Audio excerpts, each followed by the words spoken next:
Bom dia, boa tarde ou boa noite nesse mundo da internet. Tem gente no Japão nos ouvindo, tem pessoal na Europa, o Ueno no Japão, na Europa está o Marcel, aqui no Chile o Marco Munhoz, na Argentina o Sebastião Camus, no México o Gustavo, e todo o pessoal que nos está ouvindo nesse instante, o nosso bom dia, boa tarde ou boa noite. Esse mundo da internet é terrível.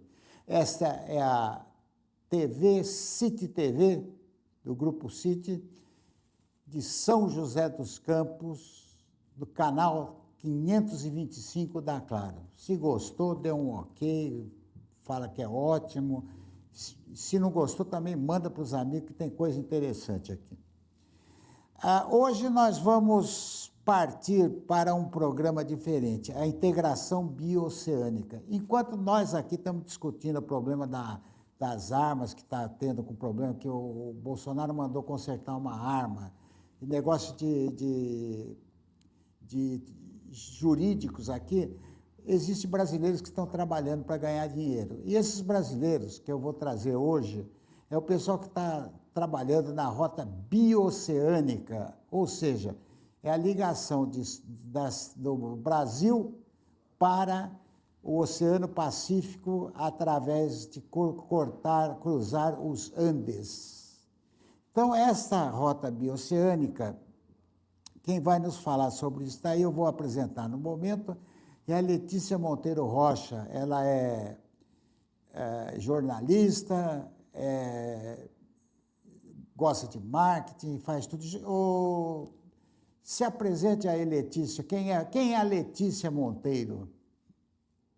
Olá, Ciro, um prazer estar aqui com você. Eu sou Letícia Monteiro, né? Trabalho aí há mais de 3 anos dedicada ao corredor bioceânico, né? Antes era chamado de Rota Bioceânica e agora colocaram o nome de Corredor Bioceânico de Capricórnio, que é o que passa aqui pelo Mato Grosso do Sul, né?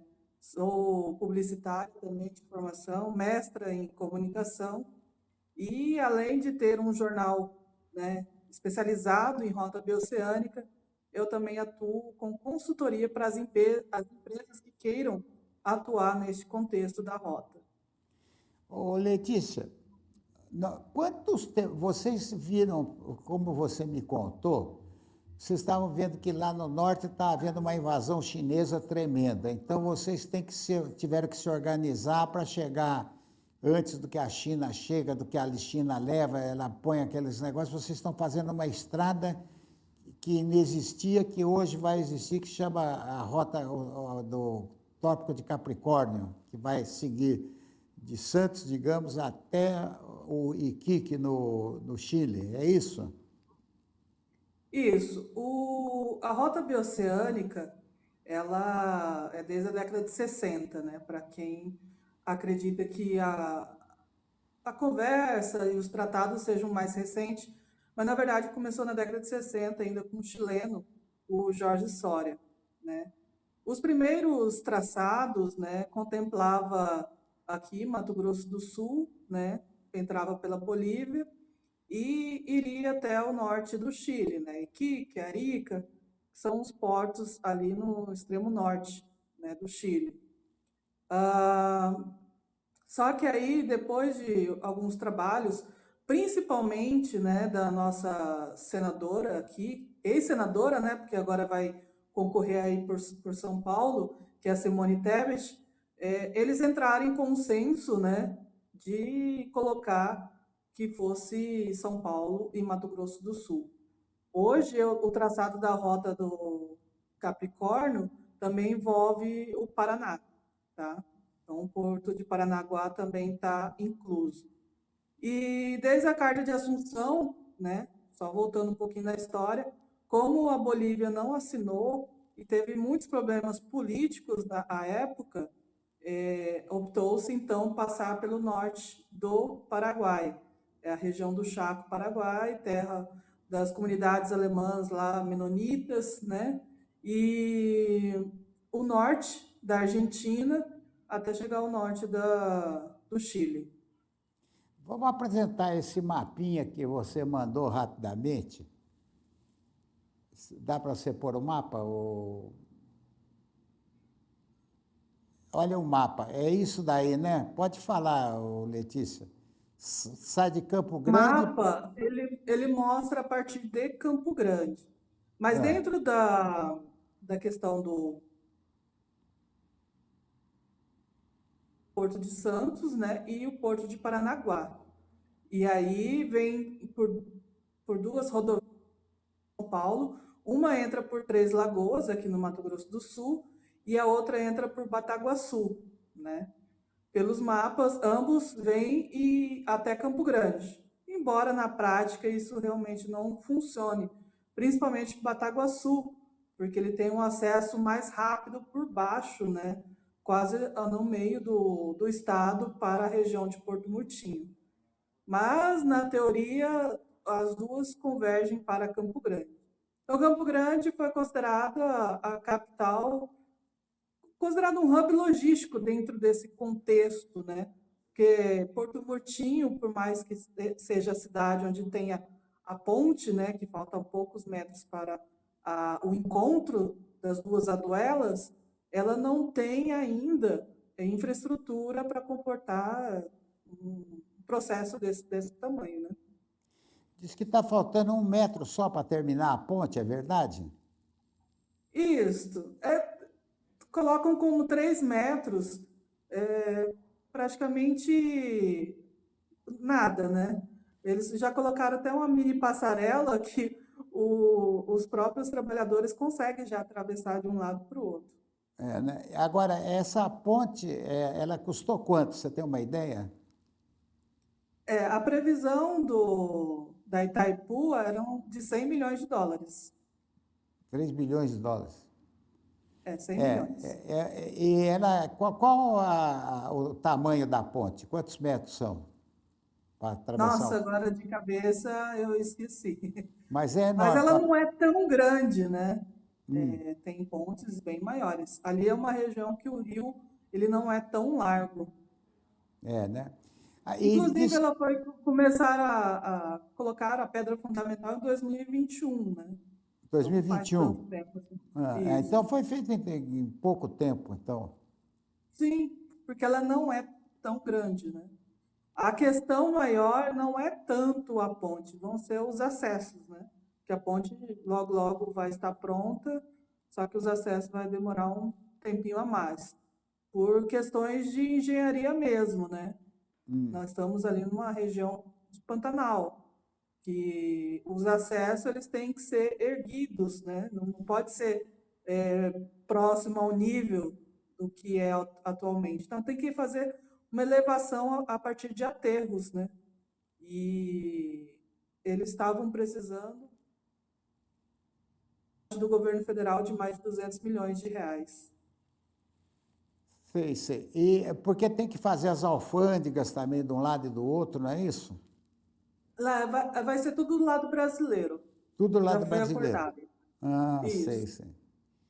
Isso também vai ajudar a demorar a liberarem os acessos, né? Porque eles vão liberar somente depois que construir o que não tem ainda. Ô, Letícia, eu ouvi falar que essa ponte, ela deverá diminuir a soja, diz que demora 18 ou 20 dias para chegar no litoral, e ela vai chegar agora em 10 dias. Como é que é o negócio? Conta para nós. O tempo total de uma viagem para a China, eles acreditam numa redução entre 12 e 17 dias. 12 a Mas é 17 dias. do tempo total. Então, vamos supor que fosse 55 dias. Aí você tem uma redução de 12 a 17 dias. Mas isso se funcionar, né, a questão das alfândegas. Porque É, ainda da forma que está, não é favorável.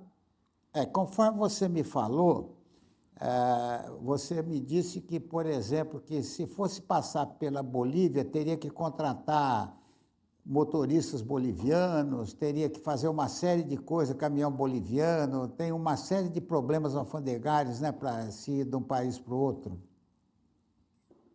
A Bolívia tem uma questão política assim bem complexa. Inclusive o governo lá está tendo movimentos contrários muito fortes, né? Com bloqueios de estrada. Então, ele está numa situação assim que ele teve que colocar como estado de emergência o país. E isso favoreceu ainda mais esse movimento, porque ele colocou uma lei lá, o antibloqueio. Então, a comunidade, né, que são divididos lá entre os colhas e os cambas, né? Então, uma parte lá não é favorável, fala que isso atrapalha eles, até mesmo a questão da ferrovia, né? Que Bolívia tem uma ferrovia que liga, principalmente aqui por Mato Grosso do Sul, né? Porto Quirraro até Santa Cruz de la Serra, e eles conseguiram reativar de passageiros, mas por enquanto de cargas ainda não. Agora, eu E queria saber, ô Letícia, nós acompanhamos grandes projetos de infraestrutura aqui. E, sim, essa estrada realmente é uma inovação, porque nós sabemos que tirar do papel uma via que corta 4 países é um desafio colossal. sim. Qual é o real estágio hoje no momento? O que está faltando para terminar? Do Sul, né, algumas rodovias estão sendo requalificadas. Em alguns trechos pode ter a duplicação, mas assim, na grande maioria não ser a requalificação. Nessa requalificação, em alguns trechos, a terceira faixa, né? Não é o ideal, mas é o que está sendo feito. Aí tem a ponte e os acessos. O acesso brasileiro, a previsão é só o ano que vem, a finalização. O lado Paraguai ainda este ano. No Paraguai, né, mais ou menos 300 quilômetros já tem asfalto, 200 e poucos quilômetros faltam, né, algumas partes, eles querem finalizar até o fim do ano. Entre Paraguai e Argentina, vão construir uma nova ponte. Tem ponte, mas não vai comportar a quantidade de veículos que vai passar lá. Então, eles vão fazer uma nova ponte. Na Argentina, tem poucos trechos para finalizar, né? Acho que tem um trecho lá que está sem asfalto, mas é correspondente a uns 40 quilômetros, né? E o Chile, ele está todo pronto, né? Tem o Porto de Antofagasta, que está investindo em ampliação, né? Porto de Iquique também vai ampliar. O de Antofagasta, eles querem atender a demanda de grãos, porque nenhum porto ali do norte do Chile atende grãos, né? Porque Antofagasta atendia lítio, minério, enquanto o Iquique parte mais para os containers, né? Então não teria essa demanda até hoje, mas eles querem ampliar para fazer isso. E uma nova zona franca, né, em Antofagasta. Lembrando que Iquique já tem. Agora, ô, Letícia, a hora que nós vamos pensar numa estação dessa, foi anunciado ontem, ou antes de ontem, esses dias aí, foi anunciado que vão fazer um túnel grande lá do Chile para a Argentina. Vai ser possível utilizar esse túnel ou nós vamos continuar subindo pelos Andes, atravessando o lugar mais baixo ali? Esse do trem, tem o trem e tem o túnel. Ambos é para outra rota, né? Que é a Rota Sul, que sai lá de Santa Catarina, do Rio Grande do Sul, entra ali pela Argentina, passa o Uruguai e entra praticamente na região central do Chile, né? Próximo de Valparaíso, Mendoza, Santiago, ali que eles pretendem construir. Só que é um projeto que tem mais de 40 anos, né? E agora tem grande chance de sair do papel. Então, quer dizer que nós temos esse projeto nosso não vai, esse problema desse túnel não colide com o nosso projeto. Não. Quem está saindo de São Paulo, vindo aqui para Mato Grosso do Sul, até mesmo Paraná, diretamente para o Paraguai, são outras passagens, que a gente chama de Passo de Ciclo e Passo de Rama, né, no norte da Argentina. É o extremo norte, né? Agora, Lá eu é quero saber o praticamente a seguinte, tríplice fronteira. da onde está saindo o dinheiro para fazer tudo isso? É o são os governos ou a iniciativa privada? Como é que é? É, são os bancos, né? Tem o BID, tem Complata, né? Tem a própria Itaipu, que está aí investindo muito dinheiro.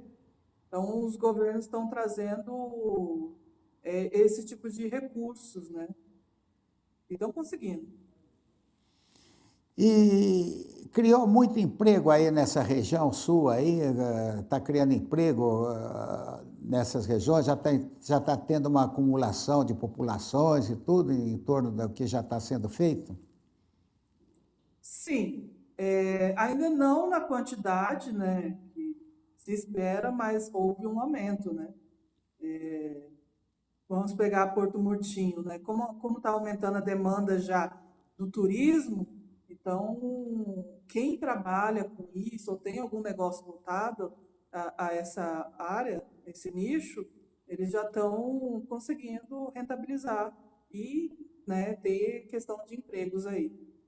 Está tendo muito movimento daqui para Paraguai também, né? A gente não pode esquecer disso. Pessoas que estão investindo lá ou até mesmo indo para trabalhar, porque está precisando de mão de obra, né? Tem lugar, então, o pessoal que quiser trabalhar, é só ir para lá que tem serviço. Tem que ter um pouco de cuidado, porque é outro país, outra língua, né? Não pode ir, Paraguai paga pouco imposto, então eu vou. Então, tem que ser uma coisa bem coordenada, bem planejada, para não ter problema. Você tem uma ideia de quanto vai se gastar para fazer essa ponte? Quantos bilhões de dólares você gasta para fazer, não a ponte, fazer a rodovia toda? Cada país ele está num, num valor para eles, né? Ainda não tem um cálculo assim total. Existem algumas projeções, né, de alguns bilhões de dólares, porque o investimento é muito alto. A grande maioria não tem a infraestrutura e precisa fazer do zero. Precisa começar do zero, né? Aonde que está a parte mais difícil atualmente dessa estrutura? Bom, tem dois difíceis, né? Que eu posso dizer. O Paraguai, a dificuldade deles é porque eles não tinham, né? Não tinham essa infraestrutura, então estão fazendo do zero. Mas nós temos uma questão na Argentina, que é a questão do próprio governo central, né? O governo Milei, que ele não está auxiliando aos governos do norte, que ele não quer tirar o movimento, né, do porto lá de Buenos Aires para colocar movimento no norte. Então, os governos eles estão tendo que se movimentar sozinho, ir atrás de recursos. Salta tenta viabilizar o negócio, mas está com dívidas e não está sendo fácil conseguir crédito. E quem está um pouquinho mais à frente é o Rui, no caso. São Salvador de Jujuy. Porque, por exemplo, para a Bolívia e para o Paraguai, eles não têm oceano perto. Então, eles têm que fazer a saída melhor possível para o Pacífico, para poder vender a soja mesmo que plantada no Paraguai, tem que sair pelo Pacífico mesmo. Porque Sim, atualmente sai pelos portos aqui do Brasil, né? isso. O caso do Paraguai, ele já tem acesso aos portos, mas ele tem que fazer uma volta grande, né? Por exemplo, o Iquique. Como é uma zona franca, os veículos que o Paraguai compra, né, vêm pelo porto de Iquique, é uma zona franca, chega ali no Paraguai, né? Vai facilitar, ele vai cortar. É a mesma coisa do Brasil. Se hoje o Brasil, vamos pegar Mato Grosso do Sul, tem uma carga, ele tem que descer até o Rio Grande do Sul para chegar até o Chile. Então, ele não vai precisar dar essa volta toda. É aquela coisa, hoje a gente já chega com nossos produtos. A diferença é que a gente vai poder cortar caminho. E outra coisa que eu sempre digo, embora o objetivo seja a China, né, como comprador principal, o aumento do negócio entre os países aqui da América do Sul vai ser muito maior. E o turismo? Ah, o turismo já começou antes mesmo de, como diz, a ponte é só um adereço frente ao que o turismo precisa, né? Porque nós já temos ligações com o Paraguai, com a Bolívia, né, por terra. Mas temos a questão da aérea, né, que facilita. Então, tem muitas pessoas que estão procurando do Paraguai, da Argentina. E no Mato Grosso do Sul, nós temos dois atrativos muito importantes no contexto nacional, que é o Pantanal, né, e a Cidade Bonito. E o pessoal da Argentina vai poder ir no Pantanal com maior facilidade também. Sim, principalmente esses que moram no norte da Argentina. E eles estão agora comemorando porque abriram novas linhas, né, que liga o norte da Argentina ali com Buenos Aires, e Buenos Aires liga aí pelo menos com São Paulo, Rio de Janeiro, Brasília, que aí fica mais fácil o acesso aqui para o Mato Grosso do Sul. Lembrando que Bonito tem aeroporto e Campo Grande também, capital. Agora, o governo brasileiro tem ajudado ou não tem ajudado muito? O que você acha do governo brasileiro? Esse projeto acaba passando mais pelos governos subnacionais, ou seja, são os governadores, os prefeitos. A questão do governo federal é mais pontual, né? Igual a obra da ponte. Ele vai ter que injetar dinheiro, né, nessa alça de acesso, senão não vai finalizar. Uma rodovia, né? Vamos supor, as rodovias federais. Aí o governo federal, se precisar investir, né? As que não estão no setor privado, ele tem que investir, mas os governos em si que estão trabalhando mais. Agora, voltando a falar no turismo, por exemplo, por onde vai passar essa rota, ela tem uma característica diferente das outras rotas do sul e do norte, né? A parte de ecologia, digamos assim, é diferente, não é? A pessoa pode se sentir num novo bioma, digamos assim. Aqui a gente passa por dentro do Pantanal, né, para atravessar. E outra, ali no norte da Argentina, você pega tanto o deserto, né, entre a Argentina e o Chile, como pega os Andes também. Então, tem uma diferença de biomas bem grande.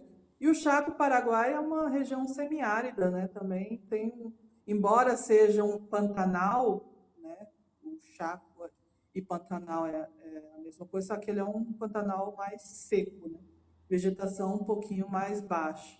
Então, ele diferencia dessa forma, né? Se a gente pegar as outras rotas, né? Por exemplo, a amazônica, as guianas, ela é mais por rios, né? Pela água e um pouco por ferrovia. O que se assemelha, e que aí é um projeto que ainda está em estudo, é o quadrante Rondon, que sai de Ilhéus e vai até o Peru. Aí ali, vai ser um bom projeto, mas dificilmente será viabilizado por questões de passar em comunidades indígenas, né, dentro da Amazônia. Então, o impacto ambiental vai ser muito maior do que o nosso aqui. Agora, quer dizer que nós vamos ter. Existe então algum projeto de botar uma ferrovia também nessa linha ou não?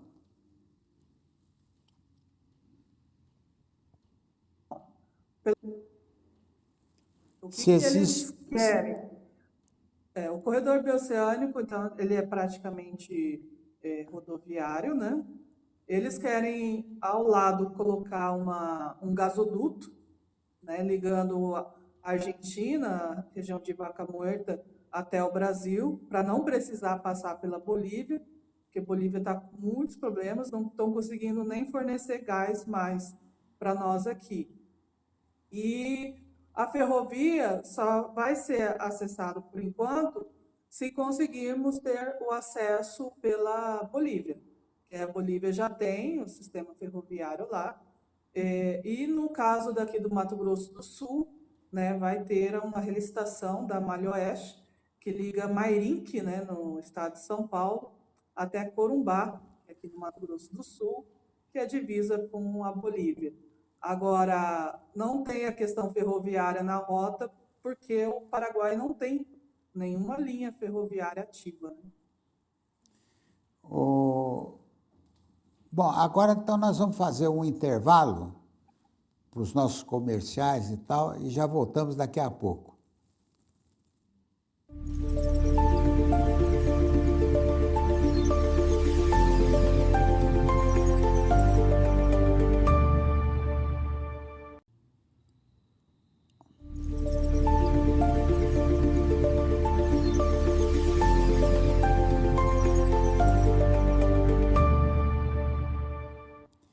Voltando ao canal 525 da City TV, claro, São José dos Campos, falando para o mundo. Nós estamos aqui com a Letícia Monteiro, lá do Mato Grosso, que ela é do Rota Bioceânica, é especialista nisso daí, problemas de lá, consultora, jornalista e comunicadora lá na região. E estamos aqui em São José dos Campos vendo o que existe no mundo de infraestrutura para ver. E o Hans Kraus, de São Paulo, que ele lida com a parte de dirigíveis, etc. Ele se interessou muito pelo projeto, né? E nós já mostramos mais ou menos, viu, Hans, o projeto, como é que está e tudo e tal. E você de São Paulo aí... Nós estamos aqui no frio, ela também está meio frio e com chuva aí no Mato Grosso, não é verdade? Aqui no Mato Grosso do Sul está com chuva, deu uma parada agora.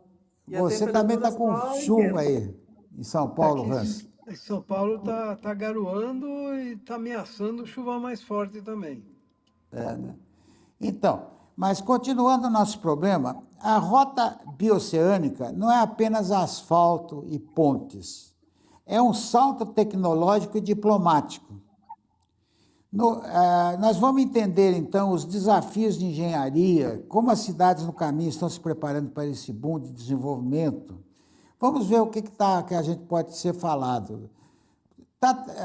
Letícia, a cidade vai passar pelo Chaco. O Chaco, explica como é que é o Chaco aí do Paraguai, e se é habitado, se não é habitado, se está melhorando o desenvolvimento, se tem cidades projetadas ou não. Como é que está a situação aí na passagem do Chaco, Paraguai? O Chaco, assim como o norte da Argentina e até mesmo essa região oeste do Brasil, sempre foi um pouco mais esquecida, né? E em termos de questões populacionais, também é bem menor. Ali a região do Chaco corresponde a 5% da população total, né, do Paraguai. E tem muitas comunidades indígenas, então nós trabalhamos ali com um público delicado, né, específico, que você tem que saber trabalhar. Inclusive, a ponte era para ser dentro da cidade, né, de Porto Murtinho, e não foi por causa dessa questão que o outro lado da ponte ia cair dentro de uma comunidade indígena. Aí eles preferiram fazer a ponte fora, né, para que o processo fosse um pouquinho mais rápido. Para quem anda ali de Carmelo Peralta, que é a primeira cidade, né, depois de Porto Murtinho, até a região dos Menonitas, que dá quase uns 300 quilômetros, você não vê cidade, você vê estrada para chegar em alguma cidade, mas todas ficam fora, né, das rodovias. E a região que é mais desenvolvida são justamente as 3 colônias, né? Loma Plata, Filadélfia e Neuland, que são ali produtoras, já tem uma parte de tecnologia, Inclusive, alguns investimentos, né, dentro dessa questão do corredor bioceânico estão sendo feitos ali na região, né? É, agora, recente, começaram a construção de hotéis, né? Vai ser assim, vai ter prédios, inclusive, coisa que não existia na região. Ô, Hans, você tem alguma pergunta para fazer?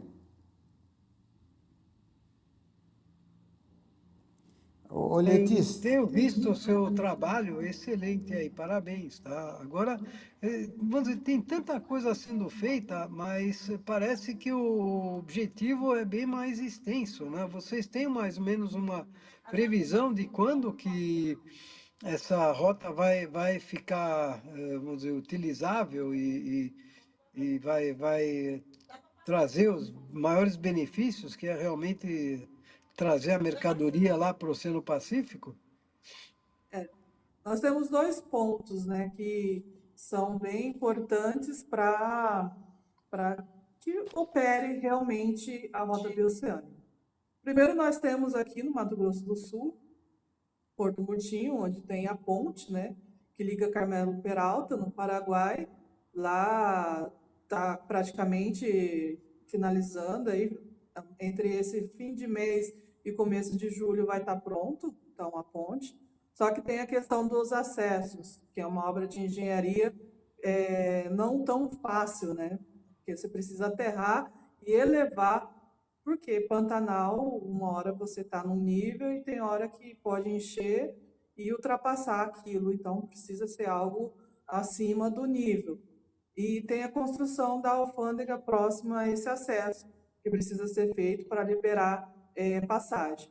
O outro ponto que é de bastante importância é a construção da outra ponte, né, que liga o Paraguai à Argentina, que fica lá entre Poço Hondo e Missão de La Paz.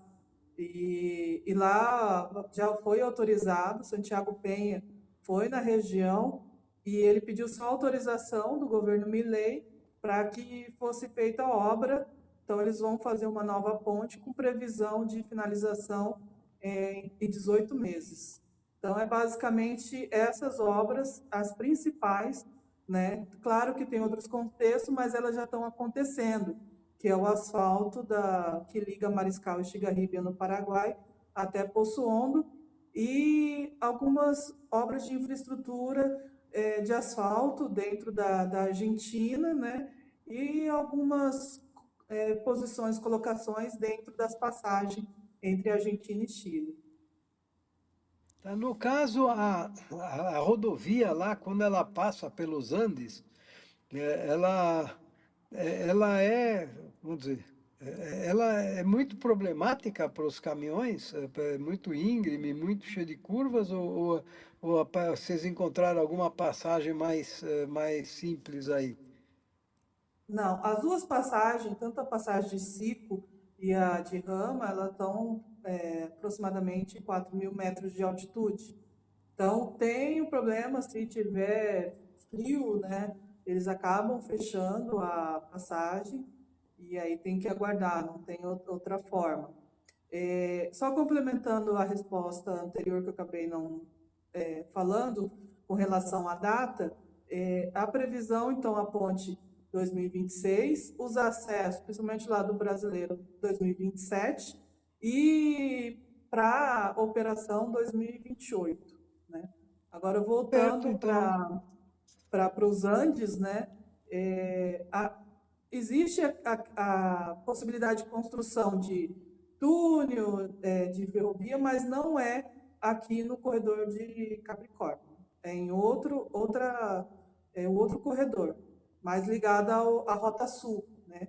Que é parte lá de Santa Catarina, Rio Grande do Sul, entra ali na Argentina, Uruguai e chega no Chile. agora, Eu vi que tinha um túnel que você já estavam começando, né? Mas eu não entendi. Aquele túnel fica lá embaixo, mas bem mais para o sul, onde a cordilheira é mais curta, né?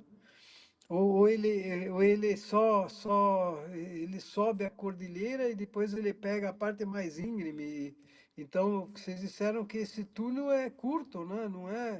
Não é nada tão. tão distante como a gente podia imaginar, né?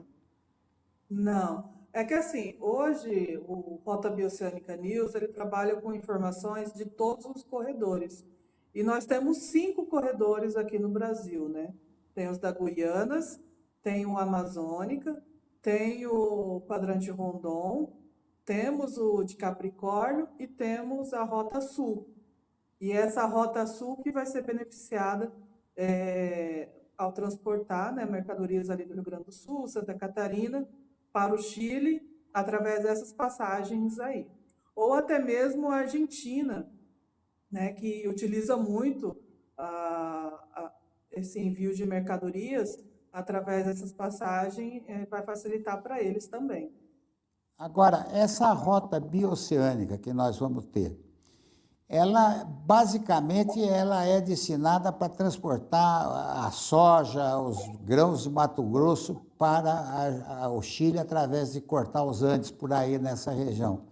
Basicamente, economicamente, é isso daí que ela se torna viável por causa desse fato, não é? Por enquanto ainda não, porque nenhum porto ali no norte do Chile recebe grãos, né? A intenção é que faça, né, o próprio porto de Antofagasta quer fazer ampliação para receber esse tipo de mercadorias. Mas como commodity, é, provavelmente de início não vai compensar, né, o valor do frete para ir até o Chile. Agora, esse produto transformado, né, em um óleo, uma carne de soja, um leite de soja, né, pegando a soja como exemplo, aí sim. O que, que a gente espera principalmente de início? Carne. Porque a carne você pode mandar ela congelada, você pode mandar dentro de containers refrigerados, e aí sim você consegue chegar lá. Então, É que commodity o valor dificilmente agregado é vai bem na maior, né? rota nesse momento. É interessante, né? A gente aqui na nossa região, a gente fica meio longe dessas coisas, viu, Hans? Outra coisa que ela falou muito interessante da Letícia, falou que na própria Argentina o pessoal não tem muito interesse, porque eles não querem terminar o grande movimento do Porto de Buenos Aires, que a carga sai por aí, passa pelo Estreito de Magalhães e vai embora. Ah, ela vai por baixo, ela não tem que pegar lá em cima o Não, canal o do que vai Panamá, por ela vai cima por é o baixo pessoal que ali. vai lá, as rotas que vai para, que sai pelo Pará, pelo Maranhão, pelo Ceará ali, né? É porque eu estava entendendo que o pessoal ia por trás ali por causa do mar congelado, por causa da condição climática e do mar bastante complexo. Tal que quando. Pô, engraçado, então é isso mesmo, porque quando eu estava exportando material, os lavadores lá para a China, 3 dos containers eles vieram cheios de água, tá? Então aí me comentaram, e inclusive o navio levava 45 dias, tá? De trajeto. E diz que o navio, ele, puta, as ondas passam quase que por cima do navio. É, aquela região é difícil de passar por lá. Então, passar essa rota se torna viável por causa disso, por causa que não tem que passar por ali, nem passar pelo Canal do Panamá. Hoje o Canal do Panamá está entupido, você tem que esperar dias ali com o navio esperando também. É, é por isso que no México estão querendo construir outro, né? Então seria mais uma opção ali que até concorre um pouco com essa rota bioceânica. Embora a rota bioceânica é muito, acho que economiza mais de 7.000 quilômetros de trajeto, né? Se considerar o trajeto terrestre mais a economia do trajeto marítimo ali, né? É isso aí que eu tinha imaginado lá que poderia ser interessante porque se tivesse, no caso, dirigível, porque ele passaria lá por cima realmente dos Andes, e ele poderia ir tanto para Antofagasta como aquele porto lá no Peru, um pouco mais para cima, e inclusive ele poderia descarregar no navio até fora dos portos, né? Então isso aí Ô seria um Hans, ponto. tem um negócio vermelho aí na frente. Será que é seu dedo que está? Ah, é o dedo. Putz, é o Isso. dedo. Caramba. É, agora está aparecendo. Então, Mas então, e os agora municípios, ô, Letícia, os municípios lá do Paraguai que vão receber isso ali perto, o que o pessoal fala? A população está engajada, está animada ou tá vendo com ceticismo, ou está não acreditando, ou está contente demais? Como é que está a recepção do povo paraguaio e do povo argentino, daquelas regiões do norte da Argentina e do norte do Paraguai? No norte do Paraguai estão entusiasmados, né? Igual eu estava falando sobre as comunidades menonitas ali, eles é como se fosse um país dentro de um país. Eles levam, né, as três colônias lá e os três municípios de forma independente, sem depender do governo. Então, eles têm a própria indústria, né? Agora eles vão fazer lá no Chaco uma usina, né, fotovoltaica, porque tem um problema lá de água e de energia, então eles vão dar um jeito agora de resolver. Já tem investimentos, né, construções, hubs logísticos ali sendo construídos. Então, é uma diferença assim muito grande e logo, logo aquela região que era pouco habitada vai ter um salto enorme ali de pessoas vivendo. E o norte da Argentina, é, como eles foram sempre muito esquecidos, né, pelo governo central, eles veem como uma oportunidade de sair, né, dessa, desse esquecimento, né, e tornar-se protagonista. Agora, Letícia, você que apresenta o pessoal, conhece o pessoal aí, ó, a hora que atravessa os Andes, pode estar nevando, ficar nevando 10 dias, 15 dias, os caminhões têm que ficar esperando. Sim, não E como é tem que vai outra resolver forma. esse problema? Aí que tá. Existe uma linha férrea ali que eles estão vendo se ativam, né? É a tal de Socompa. E eles vão tentar ativar ela para ter uma outra alternativa. Porque caso contrário, não tem outra forma. Tem que aguardar. O Hans tem uma. Você poderia apresentar para o pessoal aí a, a proposta do Hans. O Hans ele estuda muito a parte de dirigíveis. É um investimento caro, mas que o transporte, o preço do transporte, do tudo é mais barato. Explica aí para nós, o Hans, e para a O Letícia. interessante, o interessante do dirigível, principalmente esse super rígido que eu comentei, ele permite que se trabalhe com uma cortina de ar para aumentar a capacidade de carga, tá? E o que é essa cortina de ar? É um jato de ar que se sopra sobre a superfície superior do dirigível e aí ele passa a funcionar como se ele tivesse uma asa gigante. Então, com uma potência relativamente baixa, eu posso dobrar a capacidade de carga, ou então fazer com que essa carga supere altitudes maiores, tá? Vamos dizer, o dirigível normal, se ele começasse a voar, digamos, a um teto superior a 3, 4 mil metros, a densidade do ar é bem menor, tá? Então você teria uma deficiência grande na capacidade de carga. Isso a gente consegue suprir com essas cortinas de ar, que seriam acionadas quando da subida, passando lá pelos pontos mais altos da cordilheira, tá? Então você teria essa opção. E o que é interessante é que lá eu não teria qualquer limitação de clima ou qualquer coisa assim, tá? E ele poderia realmente carregar cargas maiores e o custo o custo de transporte, a energia despendida e tudo é bem menor, inclusive, do que caminhões, tá? E o que eu imagino é que o pessoal dos caminhões, tá? Eles devem ter uma certa dificuldade também de subir uma serra de 4 quilômetros de altura, né? Então, até os próprios motores ali devem sofrer um bocado, porque, vamos dizer, lá você tem o. É verdade que hoje você tem o turbo e tudo mais, mas mesmo assim, eu acredito que seja uma jornada complicada. Os caminhoneiros devem passar uns maus pedaços, né? E se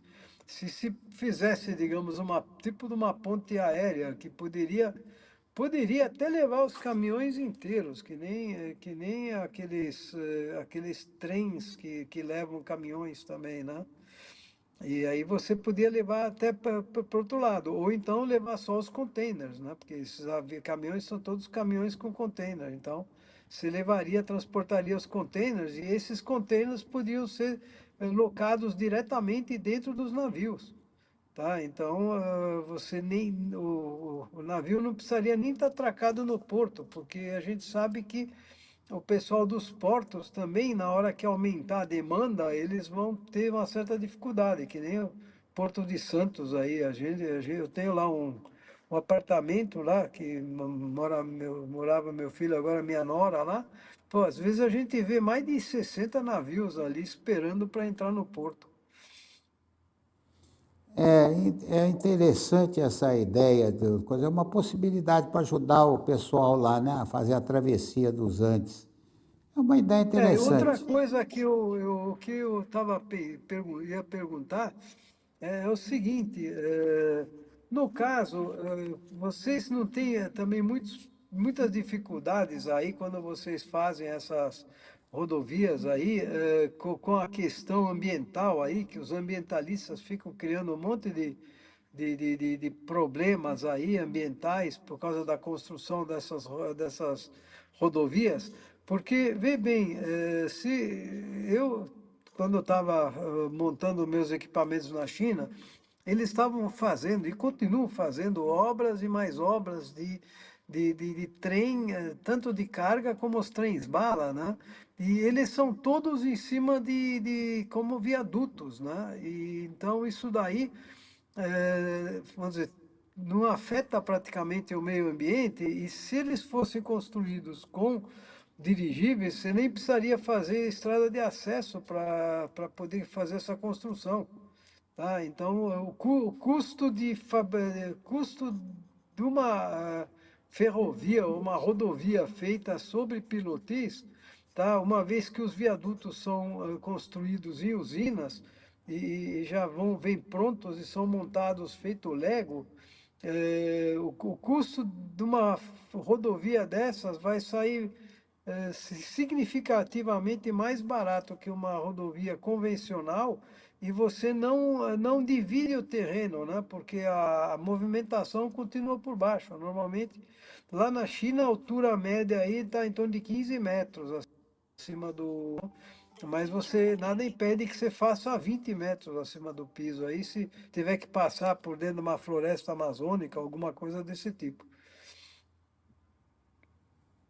No Mato Grosso do Sul não tem tanto problema com questão de rodovias, porque elas já existem, não vão ser abertas novas rodovias para utilizar no corredor bioceânico. O único projeto assim hoje que pode dar problema, e aí ainda estão nos estudos, é quadrante Rondon, que aí, não no lado brasileiro, mas principalmente no lado peruano, que passa dentro de comunidades indígenas, comunidades inclusive que não têm contato ainda com as pessoas, né, com os não indígenas. E aí o impacto ambiental lá é bem grande, por isso que dificilmente vão conseguir viabilizar o projeto. Mas aqui, por enquanto, assim, está utilizando o que já existe, né? Tá bom. E bem mais econômico e evita uma série de de constrangimentos aí, né? Porque eu sei que nem no caso aquela Ferrogrão ali que também bloquearam tudo por causa por conta de comunidades indígenas e tudo mais, né? E se fosse feito em cima de pilotis aí, a 20 metros de altura, ou até 30, se fosse o caso, ele não interferia, não teria interferência, inclusive, dentro da própria comunidade indígena, né? Porque, vamos dizer, essa construção, os pilares são cravados com um tipo de. Em vez de ser aqueles batistacas, tá? Hoje você já tem um dispositivo mais moderno aí, que são vibros, são motores com contrapesos, e eles são montados de uma forma que eles vibram a estaca e ela vai sendo enterrada no chão. Então não faz muito barulho e é mais eficiente e mais econômico. E aí você pode deixar tudo isso hoje com GPS. Você tem aqueles GPS que são usados para fazer a demarcação de terrenos e tudo mais. Eles trabalham com precisão de centímetros, né? Então você pode montar uma estrutura todinha já pré-fabricada e montar todo o conjunto num tempo muito mais curto e com uma precisão absurda. É muito interessante. Agora, Letícia, então nós vimos que isso não é opcional. A sustentabilidade hoje não é uma coisa opcional, como o Hans disse. É exigência de mercado. Estamos rasgando a América do Sul com uma rota comercial. Que garantias socioambientais e de uso das tecnologias de energia limpa estão previstas nas operações logísticas desse corredor? Quer dizer, o pessoal tem olhado, por exemplo, energia eólica, energia Solar até, né? solar e tudo. Como é que está esse estudo? Tem tido esse estudo desses tipos de assunto? Cada país está trabalhando de forma independente, né? Se a gente pegar ali o Paraguai, eles estão investindo em energia fotovoltaica, né, que é a partir do solar, porque eles já têm um problema de energia ali. O Paraguai, ele produz excedentes, né, mas tem regiões que não chega a energia na quantidade necessária, que é o caso da região do Chaco Paraguai. Do Chaco, né? Então, é, então o que eles têm, né, de sobra? O sol, né, uma região quente. Eles estão Porque longe não de tem rio, vento. né? Vento também é muito pouco lá, né? O problema lá é o sol mesmo. Acho que é o único recurso que Isso. eles têm. Cezinha, Aí eles vão fazer, através da energia solar, né, uma usina. A distribuição ali é muito tem precária. o vídeo, eu vou Então, passar o muitas vídeo. vezes falta energia. Inclusive, eu já fui lá num dia que faltou energia logo pela manhã. E aí via a cidade lá sem energia, as crianças indo para a escola, embora é porque eles lá estão utilizando o horário de Brasília, né? Então, 7 horas da manhã lá ainda é muito escuro. E aquelas pessoas tendo que andar indo para a escola ou para o serviço, alguma coisa assim, no escuro. O Hans, Mas Oi. não tem um projeto nível federal, né, para que ambos possam ter como diretriz. E o o Hans, trecho que você tem que passar ali no Chaco, você disse que só de uma cidade para outra já são 300 quilômetros. No total dá quanto? Que tamanho é? E lá já existe essa rodovia, já está pronta. Só que não está Nesse asfaltada, é trecho, isso? sim. Isso, nesse trecho já está todo asfaltado. Não que não passe pela cidade, é que não passa dentro das cidades. Todas as cidades ficam fora da rodovia. Você só vê as entradas dela, né? Então, é praticamente mato e árvore que você vê o caminho inteiro.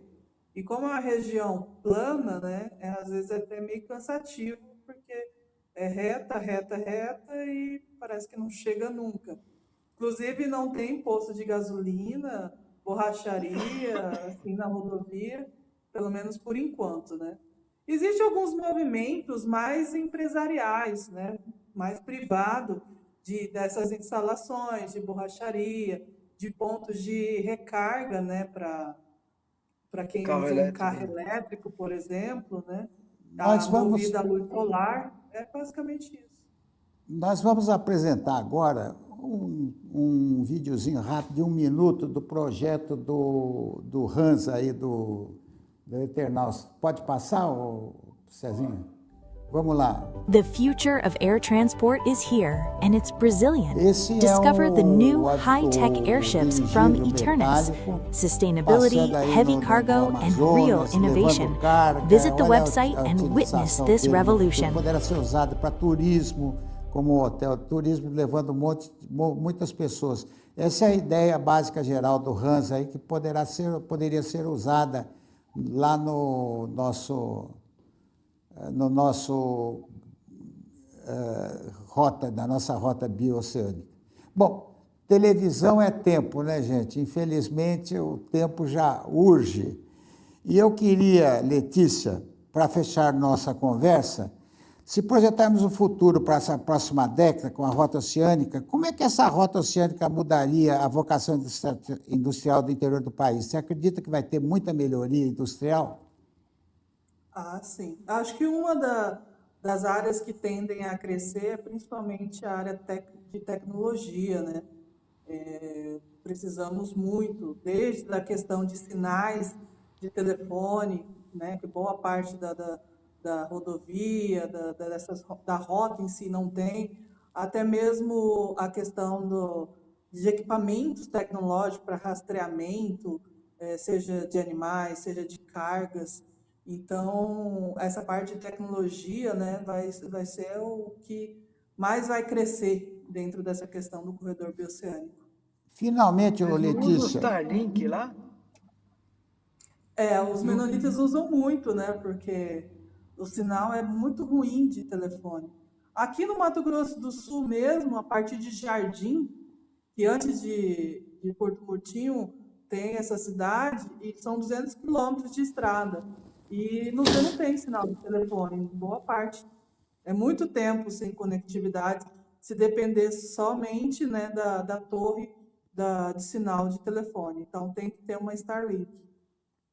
eu queria Outra saber. coisa que Pode o que falar. eu estava pensando também, no caso do Paraguai, né? Que você vê que aqui no Brasil muitas empresas estão fugindo lá para o Paraguai, tá? Então, vamos dizer, o problema do Paraguai é que ele não tem, vamos dizer, ele não tem passagem para o mar, ele depende ali do Rio Paraná, da Bacia do Prata, lá para escoamento da riqueza. Agora, quando tiver essa rota bioceânica, a coisa vai ficar muito mais viável e mais atrativa também, né?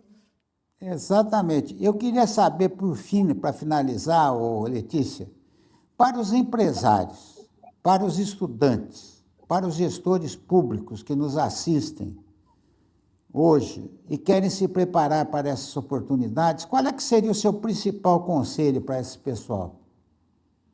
Estudar o idioma, né? O espanhol é o principal, principalmente para quem queira fazer negócio, quem queira estudar. Não pense que o Paraguai ele entende o portunhol igual de fronteira, né? Lá para dentro é um pouquinho mais difícil, ainda mais que tem uma mistura com Guarani, então você tem que estar preparado. Então, primeira coisa é você estudar o idioma. Segundo, conheça o país, né? O que ele te oferece, o que ele não te oferece para a área que atua. Lembrando que o Paraguai, ele peca, né? Ainda não tem aquela infraestrutura, mas ele está em crescente evolução, né? Ele é como se fosse um Brasil da década de 90. Então, é basicamente isso. Tem que estudar e entender o que é o Paraguai, não ter essa visão de fronteira, que o Paraguai lá para dentro é outra história. Ô, Hans, você quer fazer mais alguma pergunta? Bem, pelo que eu vi, então, você já está bem adiantado. Se em 2028 vocês já estão querendo fazer essa transposição ali, tá? E aí, em termos de custo de frete, por exemplo, tá? Para você levar uma mercadoria ali do Porto de Santos até Antofagasta ou alguma coisa assim, vamos dizer, que o quanto você, que nem você falou, se justificaria no caso do transporte de carne que tem um valor agregado elevado, tá? Teria mais alguma coisa, vamos dizer, qual que seria a maior limitação nesse caso? E quanto tempo levaria, no caso, a carga para sair lá de Santos e chegar em Antofagasta? O Porto de Santo é um dos mais caros, né, daqui da América do Sul, enquanto que do Chile é um dos portos mais barato, né? Então há uma distância entre os dois e que já tem vantagens aí. A grande dificuldade vai ser quando tiver a operação, como esses veículos vão passar, né? Existem alguns movimentos, como a TIR, OEA, que estão tentando ter conexão entre as alfândegas para que você não precise ficar tanto tempo esperando, senão você perde toda a competitividade se você ficar esperando a travessia em cada país, né? O TIR mesmo já funciona lá na, na, na Europa e ele é como se fosse um voucher, né? Você coloca a mercadoria aqui e ela só é parada quando chega no destino final. Inclusive, já existem tecnologias, né? Por isso que eu sempre repito a questão da tecnologia, para que você saiba que aquela carga não foi violada e não foi mexida, né?